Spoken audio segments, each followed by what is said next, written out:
Greetings, are you here for spirit?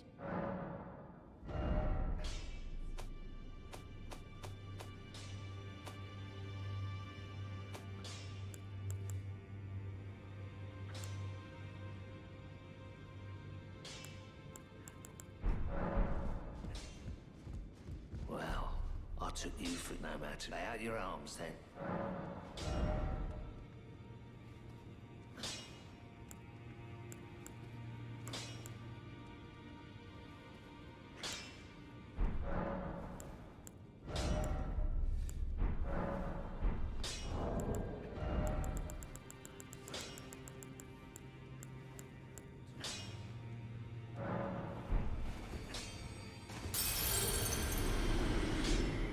Back already, no matter.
Back already, no matter.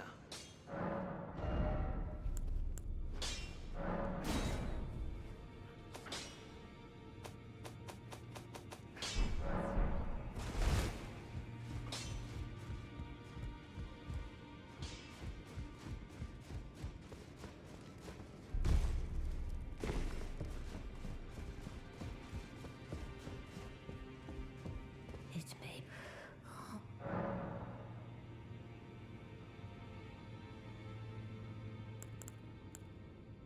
Heavens, that is not the burning of the Erd tree is the first cardinal sin.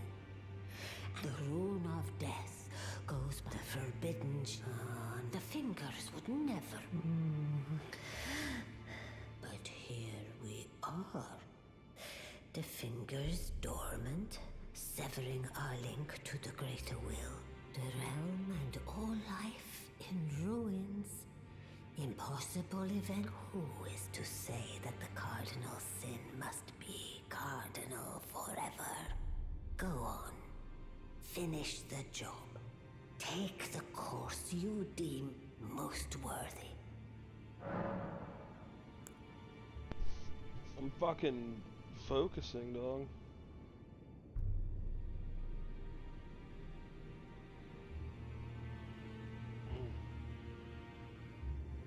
Hey, yo, this ain't the fire giant. Where the man is at? Yeah, fucking, the fire giant's comprised of bullshit. So I went and just beefed up again a little bit.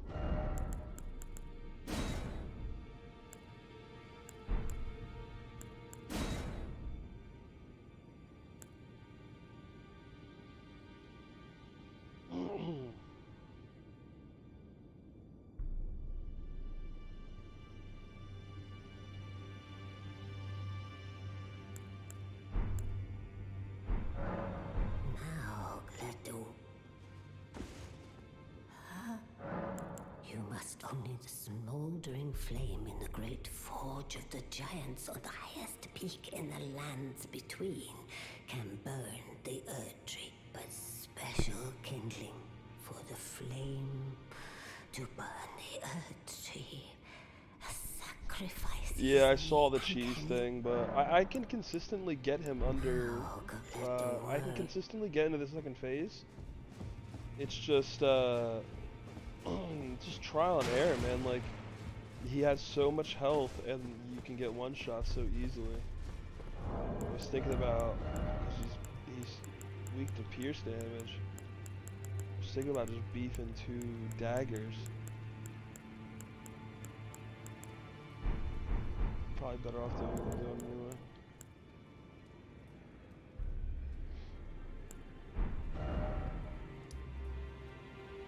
Alright.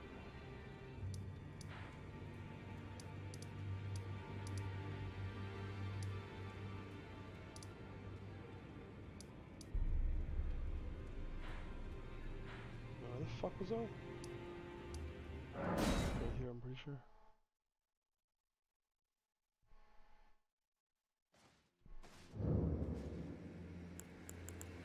Yeah, I'll see if I get to that point, to be honest, but...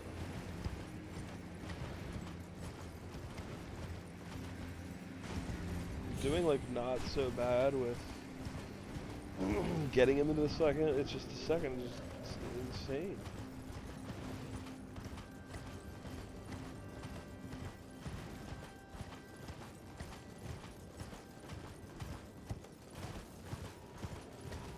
Like, I want to keep using great runes.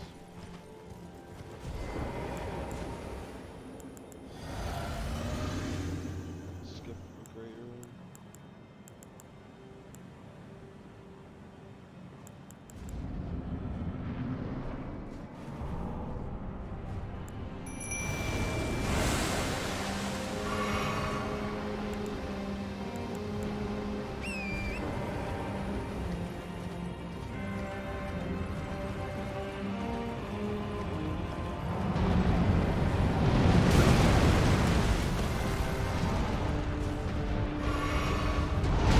Trying to learn how to dodge that fucking snow. Bullshit.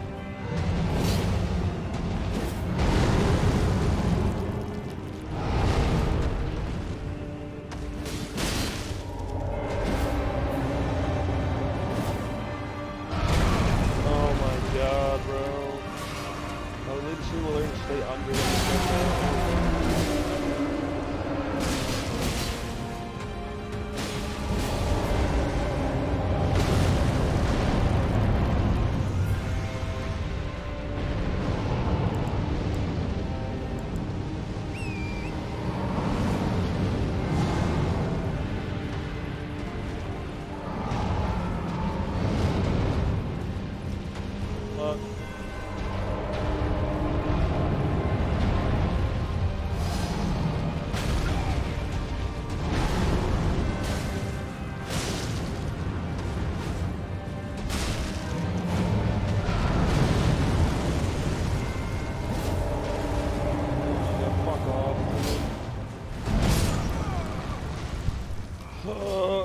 dude, I never got hit by that, and now I get hit by that all the time. Just stay under his, like, under his ass. He lifts his leg up, and then he puts it down, and you can just hit it like 3 times. Great.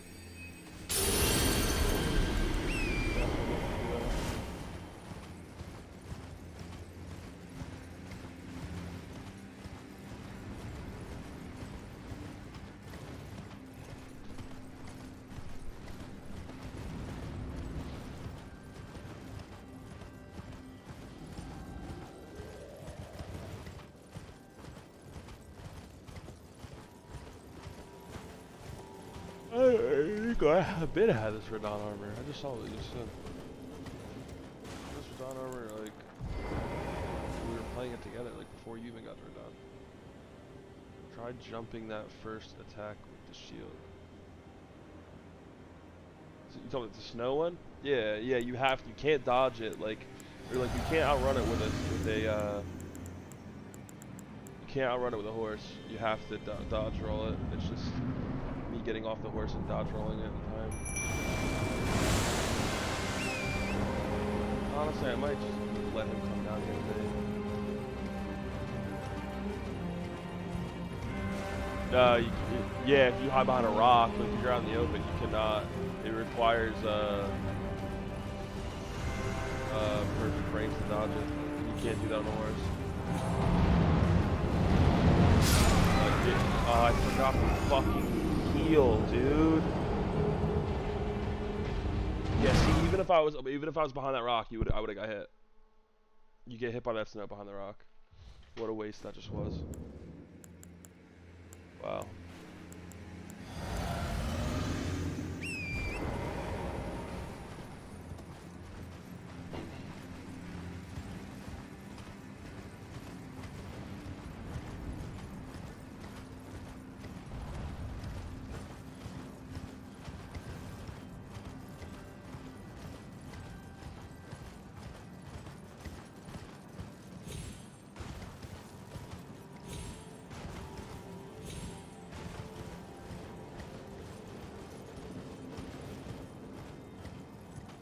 Eco, I'm almost positive nothing in this game will save you from that snow shit, besides actually just dodge rolling it.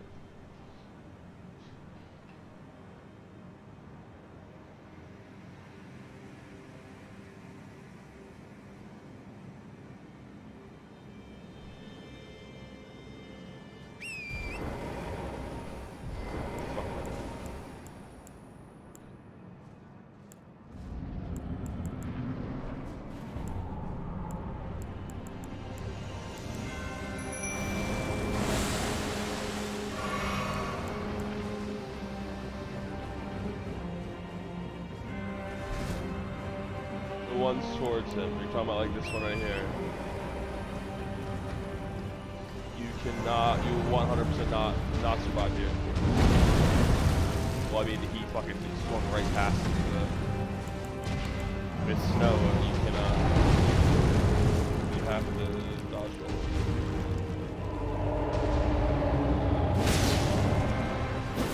And here I am in front of him again, like.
From behind the tree.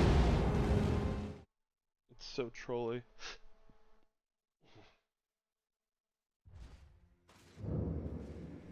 Actually, I just rewatched it back. Wow. I say I can be consistently getting him down to fucking. I mean, you can go in the VOD and look before you showed up. I'm literally getting him down half every time. Or like, you know, fucking 2 out of every 3 times I get him down half. No, I fucking can't.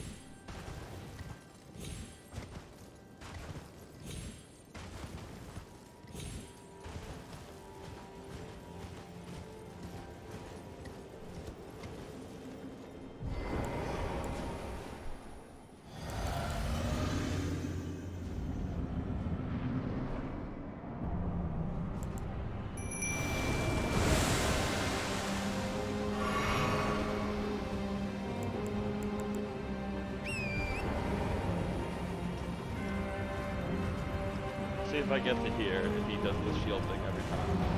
Or if he does the snow. We'll hit him.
because I'm not using Great Runes anymore. Sick, love it.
Get out there.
Wow, he killed his here already? Fuck.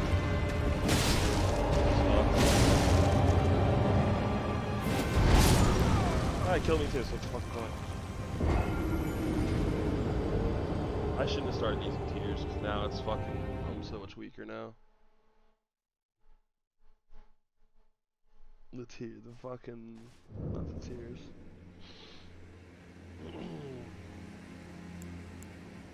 Rune arcs.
What the fuck, bro?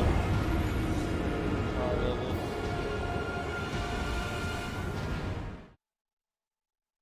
it. Do I need 10 more levels of vigor, Mr. Cheeseman? Tell me more. Tell me more of what I need.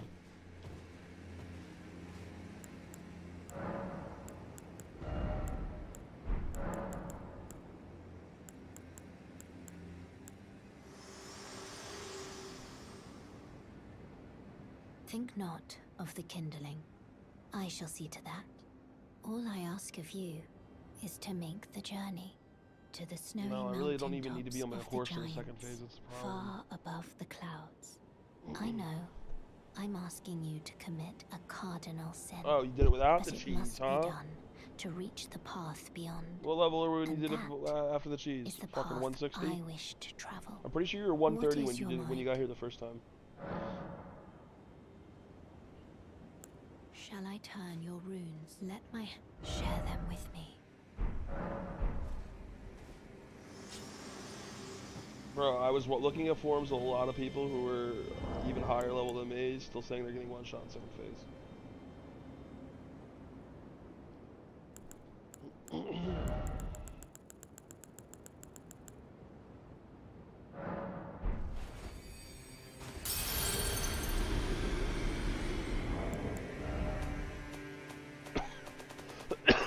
Oh fuck, man.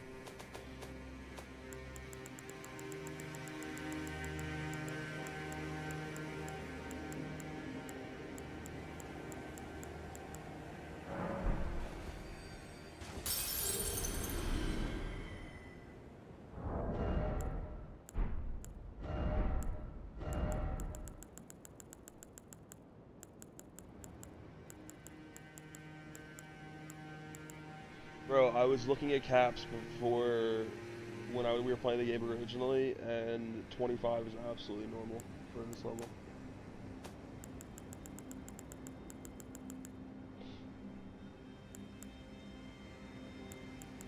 You act like 25 is low. Tell me what I need. Tell me what I need.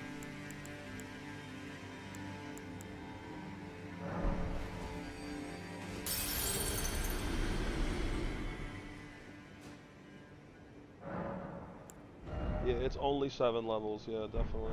I'm not shooting a bird for fucking 30 minutes and cheesing my runes. I'm not doing it.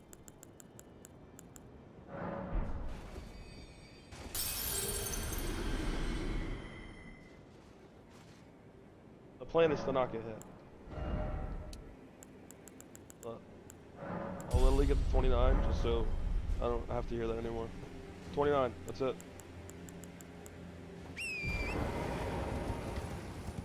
Not even 20, I'm not 25, I'm 29. I was 28 before. There's a pretty big difference from fucking even 20, from even 20 to 25.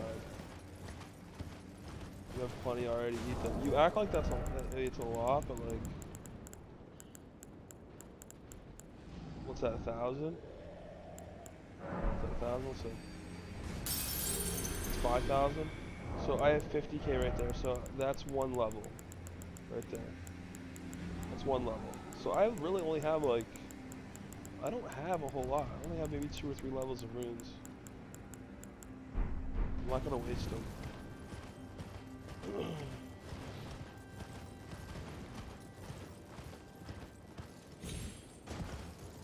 Honestly, I'm gonna use a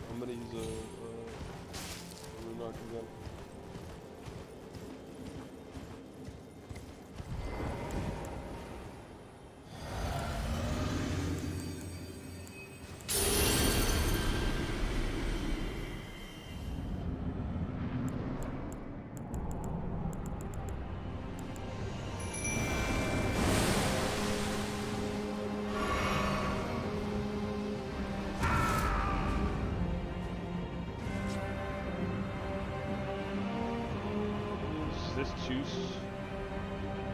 This two sword style is good against this guy.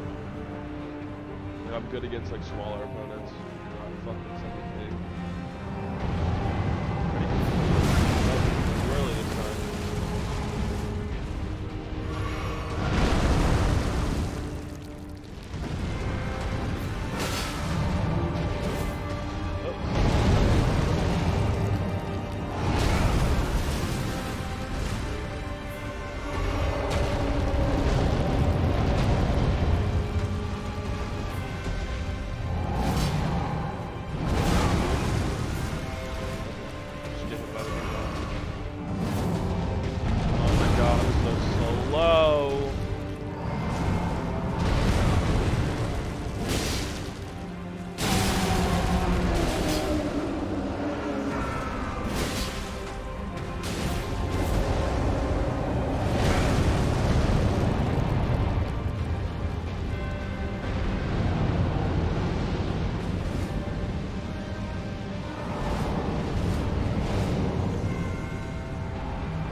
like there was a new weakness on his forearm or some shit. But like, I don't know how to get to it.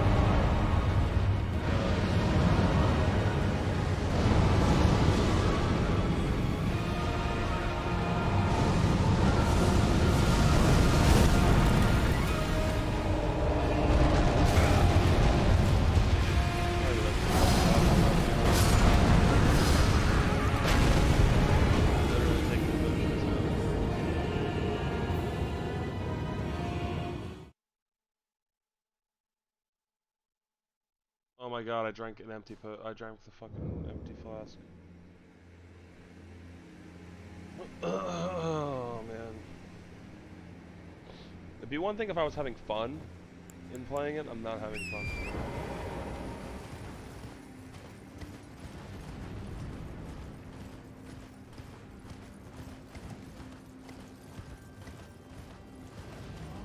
The big fucking ones just make me not want to play it. Fuck.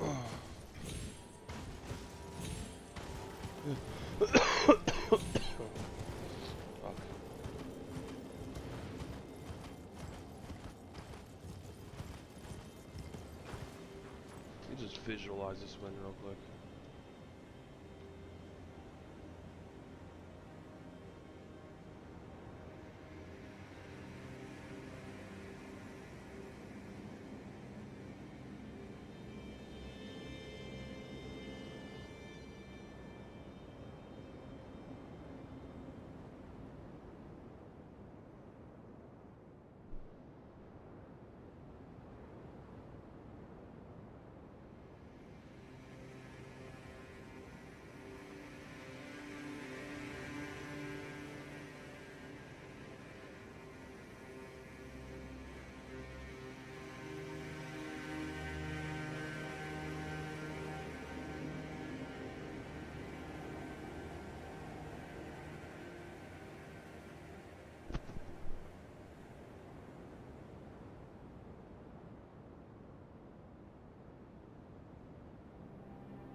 Is this happening to you?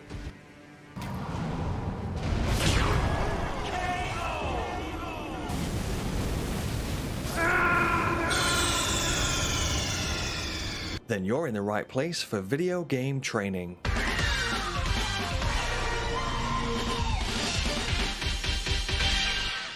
In this video, I'm going to show you how to defeat the Fire Giant. If you want to be an absolute legend and support the channel, then make sure to hit that like and subscribe button.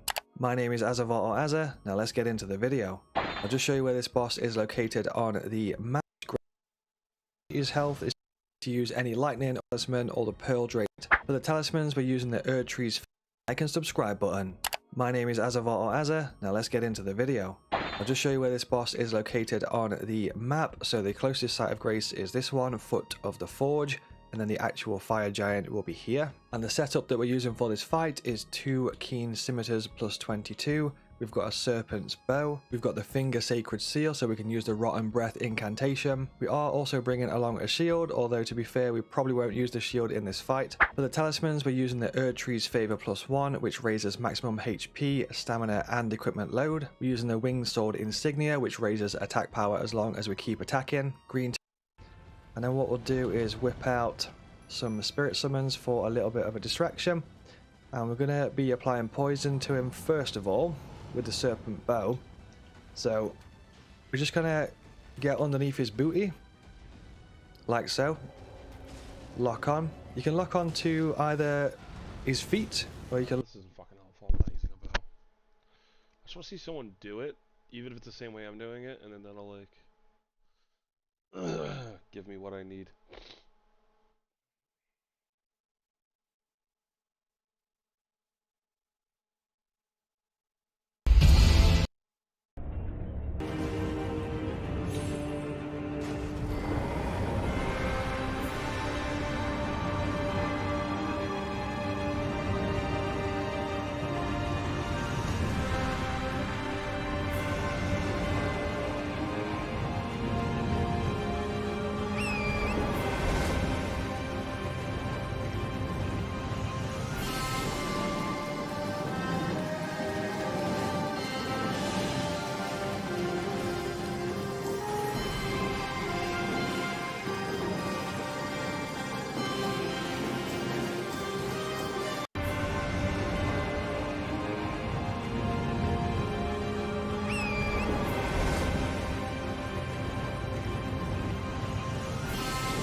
the fuck am I watching? And this person's just gonna...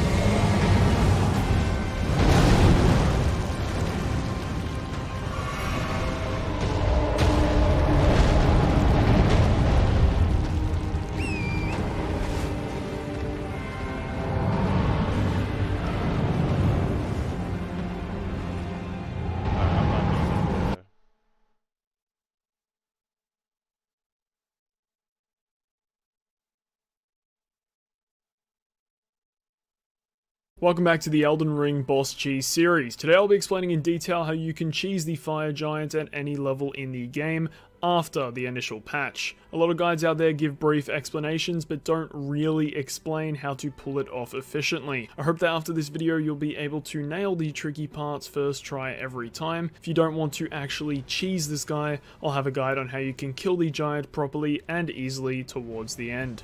Let's get into it. Right before we get started, I want to shout out Aoa.com, who have generously sponsored the channel. If you don't want to grind for the runes or weapons legitimately, Aoa is a trusted and recommended site that can provide you with just about anything in the game. I've used it myself and I recommend it. Use code Oedicus for 3% off. Alright, so we're going to start off today at the Site of Grace right outside the Fire Giant boss room. Now the key here is to get outside the boss room where he can no longer reach you and fight him at range. If you've seen these guides that use the horse jump method, we will be doing the exact same thing, but I can show you a way to. I highly recommend Scarlet Rot Breath and a close to the blood attack. You can time your dodges that way. And that's about everything I can offer you guys. Surely with all the tips and tricks you can do it on foot or on horseback. Now once he is successfully infected, go for the blood attacks. I think in the gameplay on screen he only hit me once, so it's definitely not impossible. Now the best part about this is the Mimic will also use Rot Breath and bleed damage. If you don't have the Mimic, any other summon should do the trick, but I do highly recommend it, as both of these will stack with yours, which will equal some insane damage. Keep an eye on his foot. The giant times a lot of his attacks with his foot hitting the ground, so you can time your dodges that way without actually having to look at his plate. Now when he rolls away, just jump straight on your horse and chase him so you can get really close before he has a chance to hit you. And the same thing goes for the second phase, just get off that breath and then hit him with the bleed. You should have him down in no time. And that's about everything I can offer you guys. Surely with all the tips and tricks you'll be able to finally beat the bugger and you can end your suffering. Like the video if it helped, sub for more content like this, and join the Discord if that interests you. I look forward to seeing you guys in future videos. Take care. Peace.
Experiencing. Ooh.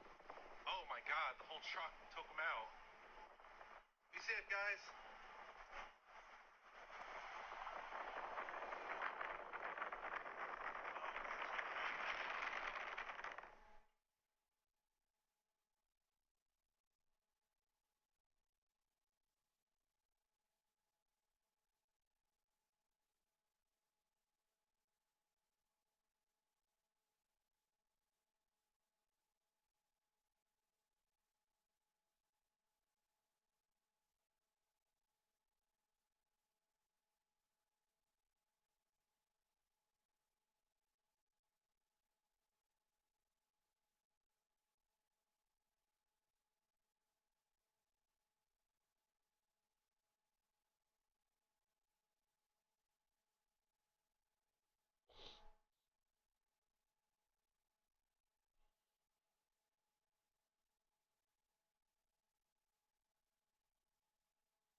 In New Zealand, we only got one lane going that way and one lane going this way.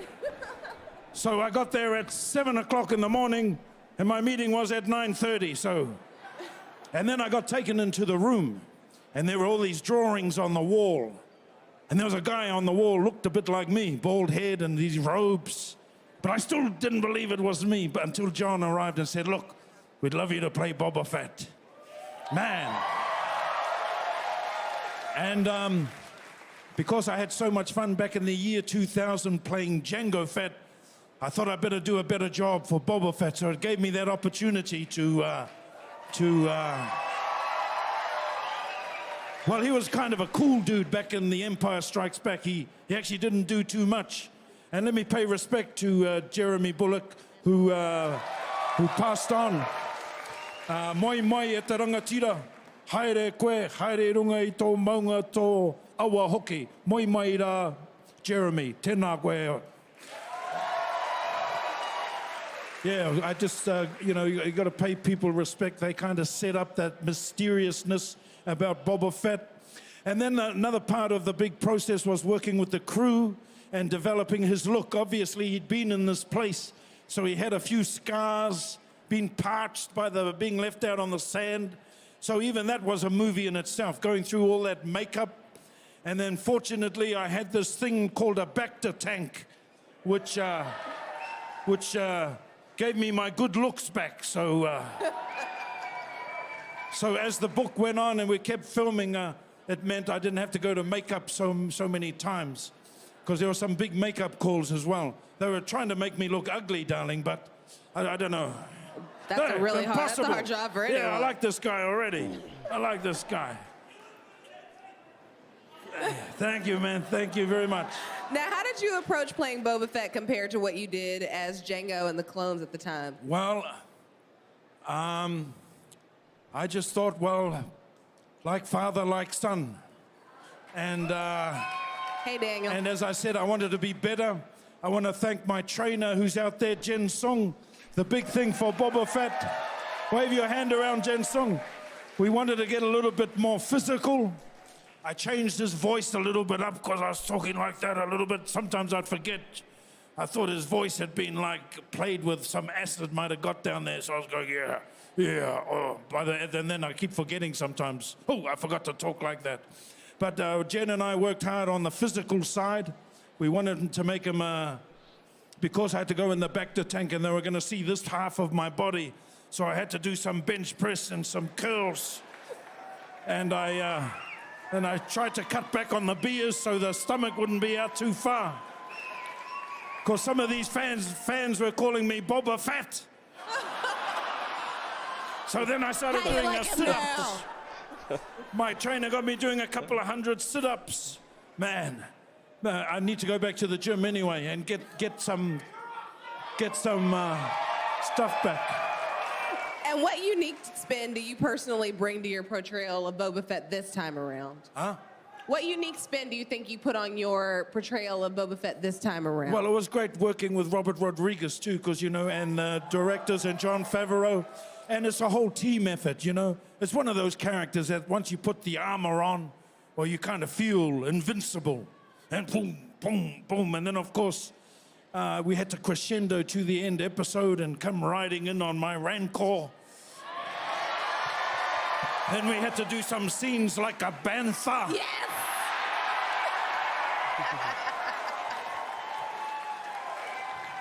I think I made all that up on the day too, all that like a bantha. That wasn't even in the script. I just thought, hey, you fellas ride the motorbike, okay, like a bantha. And I was only joking. Next minute, it's been the most popular phrase that I've had to sign. I hate signing, you know, all that making my way in the galaxy takes forever, so like a bantha was a lot better. I'm really glad I didn't even have to ask you to do it, because I was going to. Yes, yes, yes. It's classic. Yes, thank you. I want to do a little favor here. I want to sing a little song for everybody. And please. And is that enough time? Have we had enough time? Because I'm going to sing. You take your time, darling. I want to hear it. But I need the crowd to join in with me in the chorus. Okay? Are we ready? You guys can join. Let me sing the first verse and then you come in the chorus, okay? You'll know the song. Okay. Hang on. Let me just get ready about it. Day after day, I'm all confused.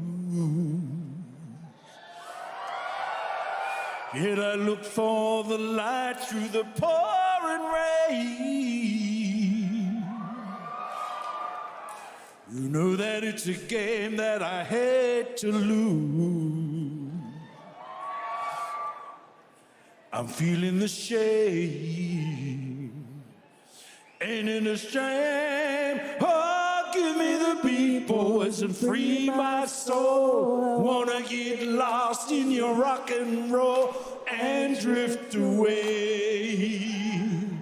Oh, give me the beat, boys, and free my soul. Wanna get lost in your rock and roll and drift No one's away. singing. What the fuck? Give me the beat, boys, and free my soul. Wanna get lost in your rock and roll and drift away. Oh, oh, oh, yeah.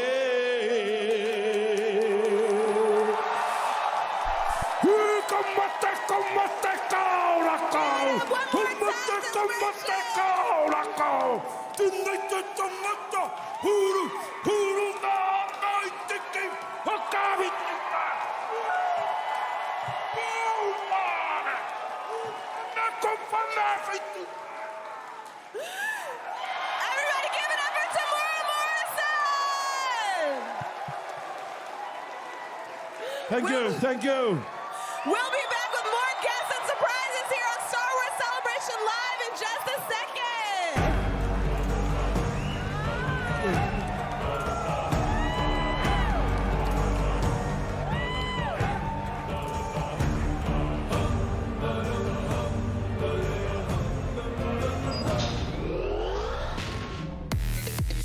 We are here at the Volkswagen booth where Volkswagen has brought something very, very special this year. This actually marks the first collaboration between Lucasfilm and Volkswagen, specifically on the Obi-Wan Kenobi series. Now, they've brought 2 ID Buzz vehicles to the show, and I'm talking to the Volkswagen team right now. How are you gentlemen today? Thank you. We are fantastic, to be honest. Yeah, you having a good Star Wars celebration so far? We are so happy that we're here. It's amazing. The whole exhibition is amazing. So we never expected so many fans here. Fantastic. Well, Star Wars truly is a global community, so I'm sure Volkswagen here at the event, you guys are making a huge, huge splash. I want you to introduce yourselves. Just tell me quickly what you do for the company. Yeah, my name is Gilbert Heiser. I'm the global brand manager of Volkswagen. My name is Salim. I'm responsible for global branded entertainment and strategic partnerships. Okay, so Gilbert and Salim, you guys have had a lot to do with these 2 vehicles. Why don't you walk me through the cars and what they are, and basically a little bit of what the inspiration was to actually create something so unique? Yeah, it all belongs to the year of the ID Bus. We are launching our new ID Bus in Europe, later on in the United States, and we wanted to really make it big. And we were looking for a partner who is also big and has a sense of technology, of human technology. And so we came up with Star Wars, talking to Disney, to Lucasfilms, finally having the collaboration with Obi-Wan Kenobi TV show. And inspired by the TV spot we did, we said we have to do more. We have to go to the fans. We have to bring the ID Bus and Star Wars together in real life. And here we are. We said we have 1 car for Obi-Wan and 1 for Darth Vader. Yeah, and as Gilbert mentioned, it was a dream to realize such a partnership, and for us it was much more this time, as the ID Bus is a very unique and very emotional pop cultural product for us. The dream to bring it together with Star Wars and to launch the car simultaneously to the Obi-Wan series, and to have Ewan McGregor as global brand ambassador. I heard that Ewan McGregor is actually the global brand ambassador for Volkswagen. How cool is that? That's really amazing. He's a huge, huge fan of the brand, and we are since a long time in dialogue with each other, and to have now the opportunities to bring these these matters together, yeah, to have this partnership with Star Wars on Obi-Wan Kenobi, and to have Ewan as our global brand ambassador, talking also about the purposes of Volkswagen in technology, in innovation, in digitalization, in sustainability, way to zero. All these things are coming together in a very unique product for us. So this is the dark side we're looking at, but I would be remiss if I didn't also tell you that there is a light side. And I've got two more gentlemen from the design team here to talk about them. How are you today? Thanks a lot, man. Really good. Okay, so why don't you guys just tell me your names and what you do for Volkswagen? Okay, my name is Marco Pavone. I'm head of exterior design Volkswagen. My name is Sigrid Zengel. I'm a head of design visualization of Volkswagen. Fantastic. Now, you know, I've been hearing a lot about Volkswagen technology and innovation and how, you know, steeped in history Volkswagen is with just building a very, very good and reliable vehicle. But if I'm hearing this correctly, I think you guys are actually appealing to an emotional sense of the fans this time around. Would that be true? Exactly. I mean, this collaboration was just amazing. And in our collaboration, we had several meetings within, I mean, in order actually to match and try to develop the dark side, for instance, what is the main colors, and not just do something black, but, you know, to introduce the red color from the lightsaber, or how we would then, in our idea bus, interpret the light side. I mean, what are the main colors from Obi-Wan, for instance? I mean, the whole beige or the maroon color, and if we play with those colors, how much of that will you use then? And then at the end of the day, we came up with such a nice, you know, solution in order to make the cars like pairings, but also they have kind of different characters. And, you know, Volkswagen stands for kind of timeless design, as well as Star Wars. You know, it never gets old. And this is amazing. You know, I think both brands kind of, you know, complete each other. It is a perfect marriage between the two brands, between Volkswagen and Lucasfilm and the Obi-Wan series. Is there any specific design element in these vehicles that you're excited about? Yeah, so what we designed here are two cars based on the character in the movie. Yeah, so we tried really to figure out what represent the best Darth Vader and Obi-Wan, and we did a big research with the designer of Disney and Lucasfilm. I can, if you like, explain you a bit on the car. I would love to. Yeah, yeah. So when you take a look at both cars, we play with the texture of the colors here first. Glossy, matte, and the same on the opposite side on the dark vehicle. We was inspired by the clothes and the color of the Obi-Wan. You can see here the tunic color of the texture and the clothes, and here spaceship and the droids. And we try to adapt everything and come together with the Disney and Lucasfilm colleagues. For us, it was really exciting to work on this both sides, because the Lucas colleagues works highly professional in the film industry, and we came from the automotive industry. And these both worlds meet together, and as you can see here, great things arise when two visions meet each other. Yeah, you know, I absolutely love this. I love the symbolism, and you know, Volkswagen is, you know, synonymous for top technology and being the best on the road, but it now truly feels that you're capturing the heart of the fans and you're capturing the heart of the consumer. Now, as someone who grew up in the 70s and 80s, my father actually had a VW bus as well.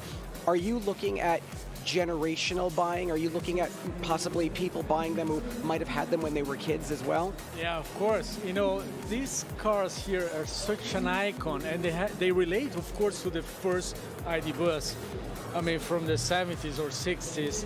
And, you know, this is such a historical thing. It's like, you know, in one hand, it's like Star Wars.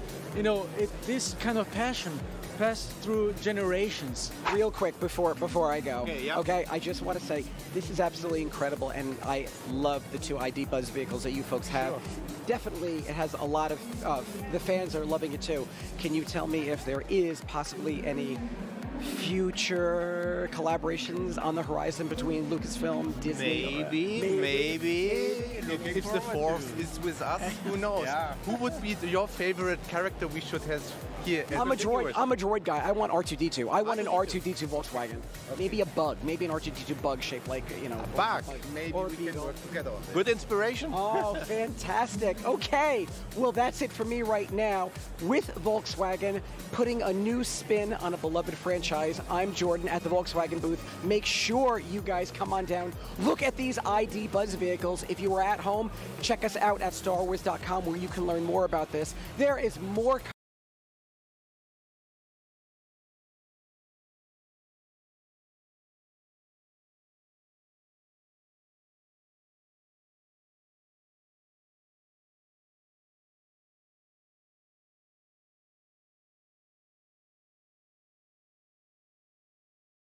Has been their best mode. Respawns have not been there. That now marks 1 in 5 in the Major 3 qualifiers for Boston Breach, without a doubt, regardless of how they come into the Toronto Major, whether it's in the winners or the elimination side. That HP has got to be cleaned up. But as we head into Bocage, obviously Boston, who has dominated Florida a majority of the time, I want to say this is also after they played not long ago. Yeah, Florida have not played Bocage Search Destroy since March, Jay. And the last time they lost it was to the Boston Breach, and it went to a round 11. So maybe there's a reason why they haven't played it in a while. Oh, well, say that 0-2 on the season. Obviously, you want to try to expand your map pool as we get towards the later half of the year. But Florida Mutineers, going into this map, if you're Boston Breach, you're probably thinking, they've only played this map twice. This should be an easy one to cover. But there's not a lot of VOD sessions or a lot of VOD review where you can watch on Florida Mutineers. So I'm really curious to see how they play this. Awakening attacks aggressively through that lower tanks to find that first blood. But Nero evens it up, makes it a 3v3. Yeah, as you said, not a whole lot of notes to take, maybe moving forward. Okay, Vivid, he just likes to become Spider-Man. It would appear on Bocage. Maybe in the LA Thieves type of note taking, that could be one for Florida moving on. But Boston able to get that plant down. Unfortunately, they do sit in a 2 versus 3 methods. Found out and taken down as Awakening. A hat trick to start off this bad boy. Nearly finds the ace, but it will have to be the ace on the other side for Nero, trying to check the bomb, and he gets dropped as well. Sky's there to beam him, and also on the defuse, and a retake out of Florida Mutineers, despite dropping in that first blood. Yeah, that's massive for Florida, especially in Awakening, because on this map specifically, Awakening loves himself some Bocage S&D. A 1.3 and answers early into that round number 1 with that early first blood, and it eventually finds a 2-piece after that to give him 3 kills on the round. So Florida finding some early success on their defensive side. They're 50% on their defenses, 36% on their offenses. So this is going to be massive for them, because for Boston, it's completely opposite. Boston are 50% on their defenses, but a little bit slower on their offenses with an 80% win rate on neutral takes. So when they spread map, that's when they see a lot of success, but Awakening just shut it all down there. Well, Florida says, hey, you know, we're not great on attack on Bocage, so how about we just forget about the bomb? How about we just leave that in the back of the spawn? Maybe that could be a strategy. Okay, maybe not. Awakening's like, all right, I'll do it. Regular, maybe Big Wig could be frustrated about it, but this is Demon Joe. He's happy to do everything for the team possible, but okay. Both teammates drop. Vivid and Dave Patty hit the deck instantly. And now that brings it to the good old duo, Awakening and Skies, now left to bring it back in a 2v4. Thankfully, though, Jay, they do have the bomb. Yeah, 2v4 situation. See the way that Boston are playing this, just stand right by each other, the buddy system, so you can try to execute at least on this trade. Awakening is going to get spotted, but TJ runs right into the pre-aim of Sky. So now in a 2v3, still a lot of time to work with. Sky's trying to finesse his way through that lower B-bomb. I think he might have just got great timing on methods as well. It's going to force it to a 2v2. Oh, Awakening. He spotted Nero. He spots Nero through mid. Nero tries to dip on out, and unfortunately for Skies, he gets dropped. So Awakening now in a 1 versus 2, at least had an idea of where Nero descended. And now looks to plant down the bomb. Can he get this one off in time? He will, but going to be instantly challenged. Is the reaction going to be fast enough? Not going to be there. Nero takes him down. What looked like a very comfy 4v2 for Boston, then turns it into where the rookies have to go big, and thankfully they do. Yeah, once it turns to that 2v2, it was a great job from Nero to just get out of the sight of Awakening, to not give him any information on where he potentially ran towards, as that sets up Capsule towards Lower Tunnel to eventually find that pick onto Skies, force it to the 2v1, and then with about 20 seconds left, you know the player has to commit towards that bomb plant. Nero in a great position to shut that one down. Boston tied up at 1. Osterberg into a 1-1. So far, that our Major 3 qualifiers, this has been the vets who have been on the struggle bus right now, combined for 1 and 4 through our first 2 rounds, but ultimately at a 0.67 KD in the Major 3 qualifiers. Not what you expect when it comes down to Methods and TJ, but see if they can try to turn it around. That consistency could help build something strong for Boston. As we said, those respawns not been great, but Search Destroy, it has been their backbone. Is Awakening is there to shut down Chef Tony. Now leaves it to a 3 versus 3. Well, Vivid, oh, nice little angle. Cuts down Cap through the wood. Unfortunately for him, Nero is there on the instant reply, picking up for his rookie comrade. 2v2. Now to 2v2. Look at the positioning of TJ, but bad timing right there for Awakening. Now makes it a 1v2. If you're Nero, just going to rotate this towards B and get this bomb down immediately. As he is on a 4 spree, having himself so far one hell of a series. On a 4 spree. 40 seconds to work with. Dave Patty does spot him, at least get him 1 shot. He's able to at least get out with his life. So now Awakening has to know the setup. One player has to be sitting towards the back. TJ's going to get spotted. He's going to get the shots. And Dave Patty gets taken down. Beautiful work once again from Boston Breach. Trades go back and forth in the middle of the map. But then it just comes down to Nero finding that kill. And then getting out with his life to rotate with that bomb plant. Boston now up to what? Look at you, Jay. I had a little technical difficulty, and you just carried it on yourself. Oh, good, pal. It's good, okay, buddy. Maybe I just toss you a solo cast. Everyone, it happens a chance from time to time. Nope. You don't want it? Don't do that to me. Nope. That's chance an specialty. S&D. It can't be mine. You are the Search Destroy specialist, my friend. You could do it. You want to take it? You want to take it to start off this round? You got it. Take it away. Alrighty. Here we go. Nero. It's going to be the guy bottom front door. This time, Florida going to slow it down on their offenses. Going to have 3 players from Boston basically posted up by this B bomb because they know that Florida is going to try to work and play for some map control, play for some kind of information. As Method thinks that one player is going to be able to slip his way into tunnel. But Nero gives us his positioning. Now with the minute left, Boston is going to attack this through middle, and Nero's in a great position to at least get some kind of information. And I don't know if Lando's back, so I'm just going to continue on going. I'm here, buddy. Push is going to come in through gate. Awakening finds the first, and you're back. Okay. Awakening now. Jay. Makes it a 3v4. Next to 3 versus 4. We are here, and so is Nero. Nice little 5 spree for him. 7-1 so far throughout this game in Florida. Quickly pivot over toward that A site, and now it's time for Capsule to try interrupt, doing so for the first. 2 versus 3, Skies and Vivid. Have to try to hold this one down. They've got to keep Nero off of this streak. As Vivid finds one to start this off. Time continues to tick. Nero has to reposition. Thankfully does. Escapes with his life for the time, but Sky's a great little pick. And now one more in his sights, and he'll also have some words there for Nero. Solid work out of Florida. They go for the rotation, and they hold. Beautiful 2v3 from Vivid and Skies. Vivid finds the first to make it a 2v2, but when Nero was trying to play for that reposition, so was Skies. He works his way all the way up that B street, finds himself towards back tank to find that first angle onto the first player. And then they eventually shut down Nero as well, as he was on that kill streak working towards that glide bomb. Florida with some ice in their veins to at least make this 2-2. Back on the defense they go. Skies, you know what he does in Search and Destroy. So far sitting at 5-2 on this map. Right next to his AR duo in Awakening. It's looking like the push from Boston Breach though. Just going to take their time. Neutral setup, 80% win rate. Just try to play for some information. Play for some information. Play for some picks. Really for Florida, they got to be careful. Make sure they don't give too much away as they stay very firm. Really inside the middle. You got 3 guys just hanging out in the marketplace. Meanwhile, it is Methods, the sole man, over toward Waterside. Well, he sees an early death, and with that, Boston, now without their captain, are going to have to do it in a 3 versus 4. You've really got quite a bit of presence across the map. Capsule sits at B. Meanwhile, TJ finds the first, and Nero goes for the plant. So now, Nero called upon once more. Looked like he was hesitant to shoot, but ends up beaming him, and Capsule also finds one, gets information onto Awakening in a picture-perfect round out of Boston Breach. They lose their captain, but they pick up right from where he leaves off. That's good work from Boston, especially in the 3v4.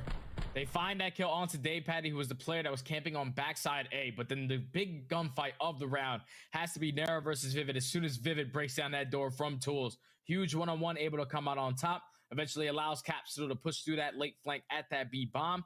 He takes down one, and then they trap Awakening on the steps towards top Grandma's.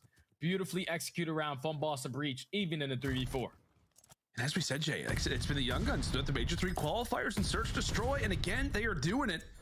5-3 for Cap, 8-2 right now for Nero. Has netted in that 3-2 advantage as Florida look to make an aggressive hit over toward this A site, but again, it is Nero once more. Nearly a double digits, and thankfully for Florida, a sweat off the brow as you can recognize and realize that the all-star of Bocage is finally off of the map. But technically, the king of the cage still remains Capsule.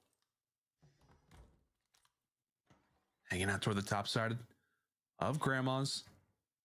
It very well could be the one problem that Florida has still got to deal with. Oh, and Capsule, he doesn't look down. Gets caught right there with his pre-aim on. Is not able to spot Awakening as he was one shot. Now it's a 3v1, all left up to TJ. And that is just a complete breakdown from Boston. It looked like both teams completely switched sides. Like Florida was on defense, Boston was on offense. Well, how fast they were able to take back control on both sides of the map. But right there, if Capsule gets that kill, it's probably a totally different round. But he's just not able to spot him. Eventually allows Vivid to flank through that middle gate, find that two-piece to close out the round. Definitely frustrating if you're Capsule right there. It looks so good, Jay. It looks so good what they had going. And obviously the automaton a little too burly, covered up the screen. Rather unfortunate. As we now bring ourselves to a 3-3. Don't know how we've got here, but we are here indeed. Capsule slide and glide.